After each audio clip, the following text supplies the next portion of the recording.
Hi everyone, I am Vrinda and आज हम सीख रहे हैं परफेक्ट तरीके से फर्शी शलवार की कटिंग करना, जो आजकल काफ़ी ट्रेंडिंग है।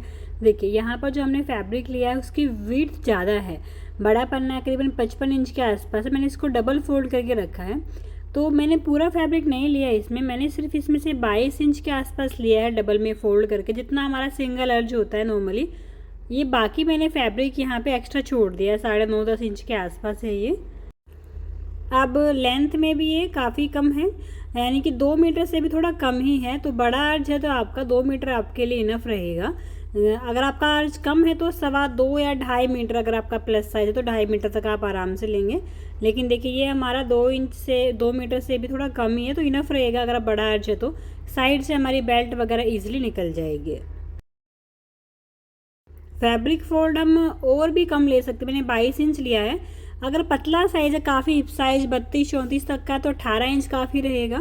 अगर मीडियम हिप साइज है 36 से 40 तक है तो 20 से 22 इंच, और ज़्यादा हैवी है तो 24 इंच तक इनफ रहेगा। बस इतना ही फैब्रिक आप लीजिएगा। हमारे मेजरमेंट के अकॉर्डिंग मार्किंग करेंगे। 38 इंच का लंबाई है, 38 इंच का है, 5 इंच का बेल्ट रहेगा, 5 माइनस कर दीजिए, 33 इंच हो गया। तो 33 इंच का हमें नीचे वाला पार्ट तैयार चाहिए, तो 1 इंच एक्स्ट्रा 34 इंच पे हम मार्किंग करेंगे।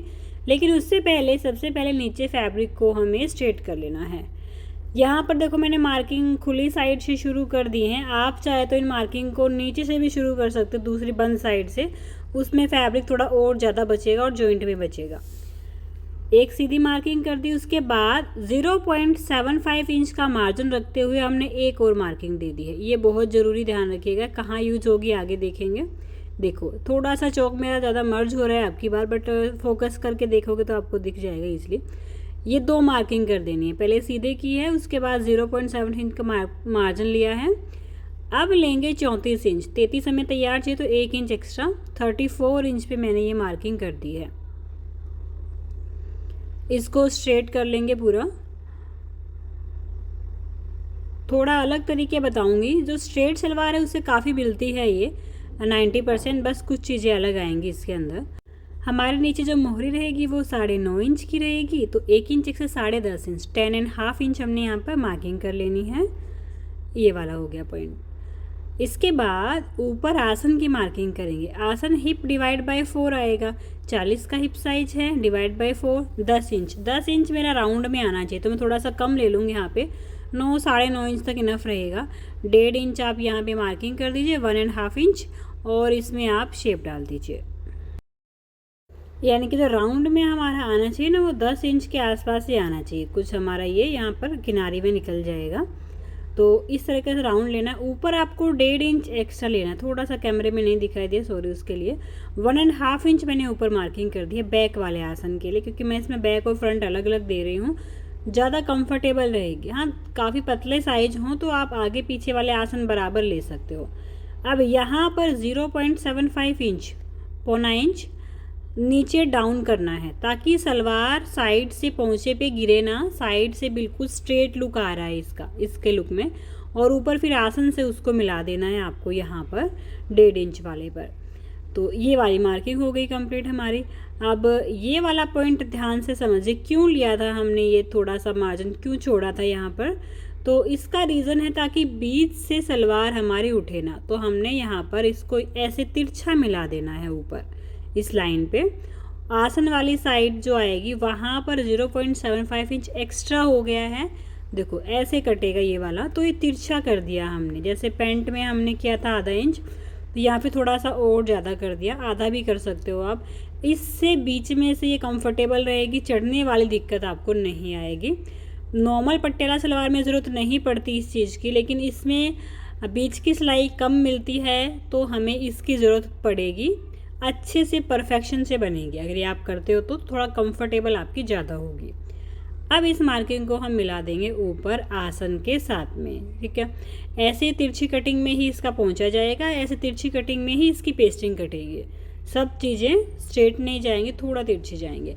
अब ऐसे आपको शेप पर रखना है, लेग शेप पर हमने लिया है ये, और यहाँ पर ऐसे मार्किंग कर देनी है।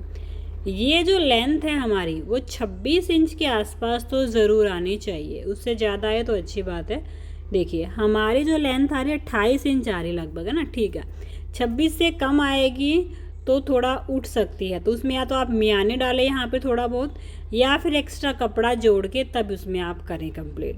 हाँ, अगर सलवार आपकी लेंथ ही बहुत कम है सलवार की आपकी, तो थोड़ा बहुत 24 तक भी आ सकती है, इतना चल जाएगा। लेकिन 20, 21, 22 आए तो समझ जाइए वहाँ पर आपको एक्स्ट्रा कपड़ा लगाने की ज़रूरत है। अब ये सारी कटिंग हमें कर देनी है।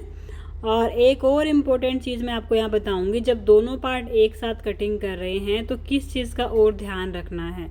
ये मैंने इसी में देखा ये चीज़, क्योंकि मैंने बताया नहीं अभी तक आप लोगों को कि कैसे हमें आसन को काटना होता है। देखो यहाँ पर अब डायरेक्ट दो ऊपर वाले पार्ट नहीं उठाने हैं, पहले चेक करिए कि फोल्ड कैसे रखा था। इस वाले में मैंने फोल्ड एक के ऊपर एक रखा हुआ है, ठीक है।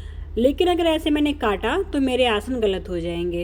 एक ही छोटा आसन आगे आ जाएगा, एक छोटा आसन पीछे आ जाएगा, एक बड़ा आसन आगे आ जाएगा, एक बड़ा आसन पीछे आ जाएगा। तो कैसे फैब्रिक रखा होना चाहिए, जब आप दो पार्ट ऊपर के उठा सकते हो छोटा करने के लिए, तो ऐसे रखना है खोल के पूरा। एक बार देखिए ऐसे एक के ऊपर एक रखा होना चाहिए, और जो अंदर वाले पार्ट हैं वो हमारा सीधा फैब्रिक हो, यानी कि कोई भी एक डायरेक्शन हो। ये देखो ये दोनों अंदर वाले साइड फैब्रिक सीधा है हमारा, तो ऐसे फोल्ड होना चाहिए जैसे हम बाजू भी कटिंग करते हैं, तो वो तरीका। अगर एक के ऊपर एक रखा और आपने दोनों पार्ट ऊपर वाले काट दी तो वो गलत हो जाएगी। अब मैं इसमें दो पार्ट को कट कर सकती हूँ, छोटा कर सकती हूँ, तो मेरा आगे वाला आसन बन जाएगा। तो मैं ये वाले दो पार्ट यहाँ पर कट कर देती हूँ।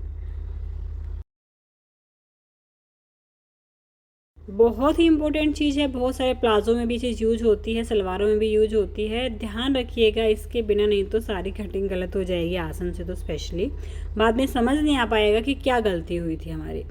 अब जो साइड से फैब्रिक बचा है इसको यूज़ करेंगे पोंचा बनाने में और साथ में बेल्ट को बनाने में। तो साइड से में थोड़ा ज़्यादा है तो मैं उसको छोड़ दूँगी, बीच बीच में थोड़ा सा कम है उसको हम यूज़ कर लेंगे बेल्ट के लिए।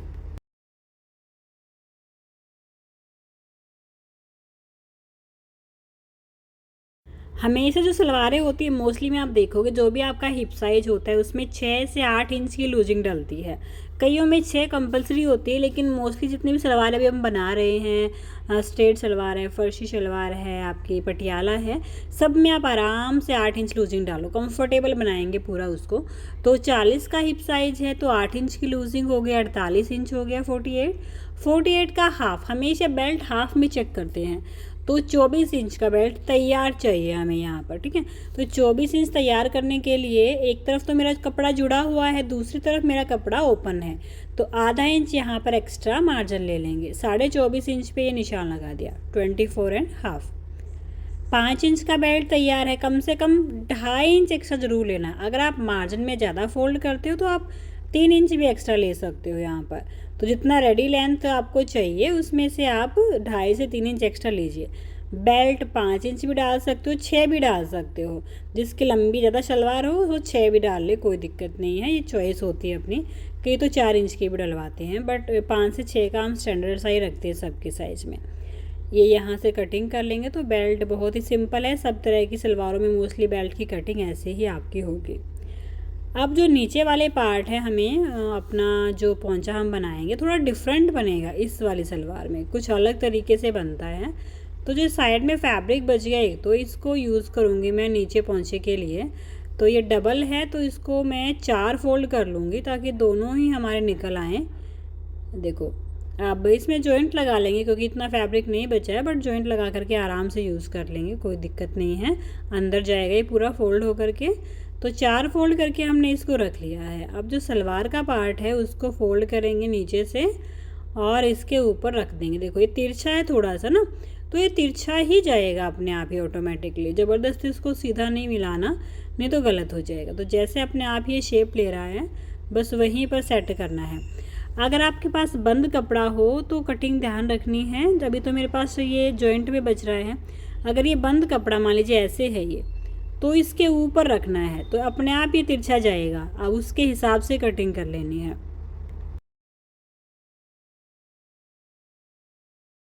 अभी मैं इसको डायरेक्ट रख रही हूँ इसके ऊपर, और एक तरफ से खुला कपड़ा है तो आधा इंच वहाँ पे मार्जिन ले लेंगे सिलाई के लिए। बाकी एज इट इज़ जो भी इसके अंदर शेप है वो पूरा का पूरा हमें ड्रॉ कर लेना है। ये यहाँ से इसको बराबर करेंगे, ये आधा इंच एक्स्ट्रा हो गया इधर, और इसकी कटिंग कर देंगे। यहाँ सीधा कपड़ा नहीं लगाना, ध्यान रखिएगा, जो शेप में है वैसा का वैसा शेप रखेंगे। हाँ, नीचे कोई एम्ब्रॉयडरी आ गई जिसमें आप तिरछा नहीं ले सकते तो ना करें उसमें, फिर आप डायरेक्ट ले सकते हो, लेकिन प्लेन फैब्रिक है तो हम कोशिश करेंगे जितना हो सके इसको कंफर्टेबल बनाने के लिए। थोड़ा सा ट्रिम कर रही हूँ यहाँ पर, बस इतना सा ही। बाकी यहाँ से थोड़ा एक्स्ट्रा काट रहे, बाद में जब जॉइंट लग जाएगा तो देख लेंगे, एक्स्ट्रा निकलेगा तो कट कर देंगे। अब इसको हम ऊपर वाले पार्ट को हटा देते हैं और इसमें दोबारा से एक बार मार्किंग, देखो मेरा आ रहा है 6 इंच के आसपास, थोड़ा सा कम है तो इतना ही यहाँ से ले लेना है। इन दोनों मार्किंग को आपस में मिला देंगे और जो भी हमारा एक्स्ट्रा है यहाँ पर उसकी कटिंग कर देंगे। सीधा भी ले सकते हैं ऊपर से, तो ऐसा नहीं है कि हम शेप में ही लें, नीचे वाली शेप ज़रूरी है। अब इसी को ध्यान में रखते हुए 6 इंच के आसपास ये है तो पहुंचा आ जाएगा 5 इंच के आसपास, इससे 1 इंच कम आएगा चौड़ाई में, तो 5 इंच का जो है स्टैंडर्ड सा साइज इसमें बहुत रहेगा। बाकी आपकी चॉइस, आपको 6-7 इंच तक भी चाहे तो रख सकते हो, बट मेरे ख्याल से इतना बहुत रहेगा। अब हम इसमें यूज़ करेंगे पेस्टिंग का। पेस्टिंग ये हमने ली है वाइट, देखिए हमारे जो प्रेस से चिपकती है, थोड़ी सॉफ्ट है क्वालिटी में, बहुत हार्ड नहीं है जैसे बुकरम की तरह, सॉफ्ट है, जो हम कॉलर पेस्टिंग जिसको बोलते हैं, इससे थोड़ा सा फैब्रिक की तरह सॉफ्ट होती है, तो ये अच्छा लुक देगी, बहुत ज़्यादा स्टिफ भी नहीं होगी। तो ये वाला पेस्टिंग हम इस पर यूज़ करेंगे। आपके पास ना हो तो आप पेपर फ्यूजिंग वगैरह भी यूज़ कर सकते हो, उसमें भी ठीक आएगा इसका लुक हमारा। अब देखो बंद साइड के ऊपर रखना है और ये शेप ऑटोमेटिकली जाएगी ऐसे, तो जो भी शेप दिख रही है उसको ड्रॉ कर लेना है और उसकी कटिंग कर लेनी है। ये मेरा डबल था यहाँ पर, तो एक शेप मेरी आ जाएगी, ऐसे ही दूसरा शेप कर लेंगे।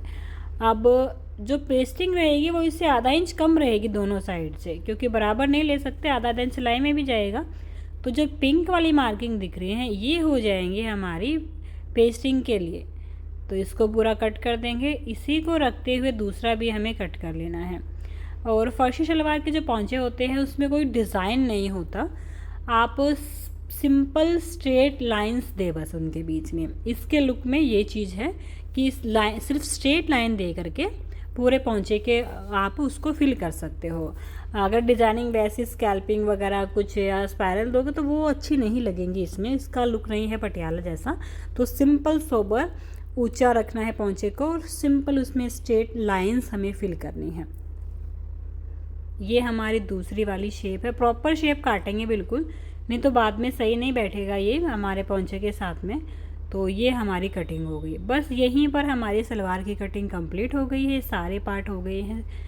इसको बनाना बहुत ही इजी है, हमारी नॉर्मल पटियाला से भी जल्दी ही बन जाएगी कुछ ना कुछ ये।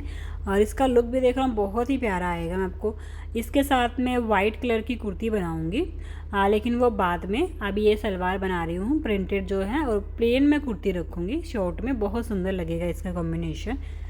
देखो ऐसे ये चिपकनेगी, अभी जो ये चिपकेगा ना ये मेन फैब्रिक पे चिपकेगा, यहाँ पर डायरेक्ट सलवार वाले फैब्रिक पर ये पेस्ट होगा, देखो इस तरीके से आएगा। तो ये हम करेंगे नेक्स्ट, जो हम स्टिचिंग सीखेंगे इसका प्रॉपर, तो उसमें देखेंगे कैसे प्रॉपर इसको फिनिशिंग करना होता है ताकि ये फ्लेयर दिखे आपका नीचे। तो इसके लिए हम नेक्स्ट क्लास में प्रॉपर सब चीज़ें सीखेंगे। तो आई होप ये कटिंग आपको पसंद आई होगी, समझ में आई होंगी। फिर भी कुछ समझ में ना आए तो आप हमारे साथ डिस्कस कर सकते हैं।